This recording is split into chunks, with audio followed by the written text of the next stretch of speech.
प्रवासादरम्यान बसमध्ये एका महिलेची एका शिक्षकाशी ओळख होते. त्यानंतर दोघांचं बोलणं होतं. बोलणं झाल्यानंतर मग एकमेकांना नंबर देतात. तर ती त्याला बोलते की कुठं मला जॉब असेल तर सांगा. तो बोलतो ठीक आहे.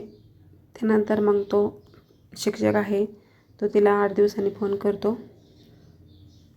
त्यानंतर पुढं भयंकर घडतं.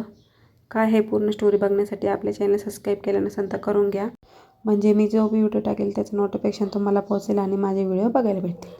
तर मित्रांनो, आजची घटना आहे तुळजापूरमधली.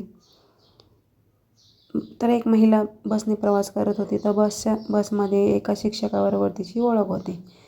आता ओळख झाल्यानंतर माणसं बोलणं चालणं कुठले काय करता वगैरे त्यांचं बोलणं झालं. त्यानंतर तो शिक्षक काय करतो, त्याचा नंबर घेतो आणि त्यांचा प्रवास बसमध्ये संपतो, म्हणजे ते उतरून घेते. त्यानंतर पुढं गेल्यानंतर तर त्यानंतर 15 सप्टेंबरला 2024 आहे. तेव्हा तो शिक्षक काय करतो, तिला कॉल करतो आणि तिला बोलवून घेतो. तिला बोलतो की ये मी तुला जॉबचं सांगणार आहे म्हणून. असं तिला वाटतं चला आता आपल्याला काम भेटेल आपलं उदरनिर्वाहासाठी, त्यामुळे ती जाते.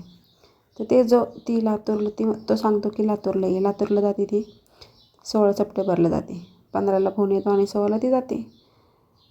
तर मग तो शिक्षक आलेला असतो तिथं, 4 व्हीलर असते तिची गाडी, तिथे येतो, तिला घेतो. त्यानंतर नांदेड रोड आहे तिथे एक लॉजवर तिला घेऊन जातो. तिच्यावर बळजबरी करतो आणि असं कृत्य करतो. त्यानंतर मग ती डायरेक्ट तिथून सुटका करते आणि पोलीस स्टेशन आहे, शिवाजीनगर पोलीस स्टेशन, तिथे जाऊन जो शिक्षक आहे आरोपी त्याची तक्रार करते, गुन्हा दाखल करते. आता पोलिस त्याच्यावर चौकशी करतच आहे आणि त्या शिक्षकावर कारवाई करतीलच.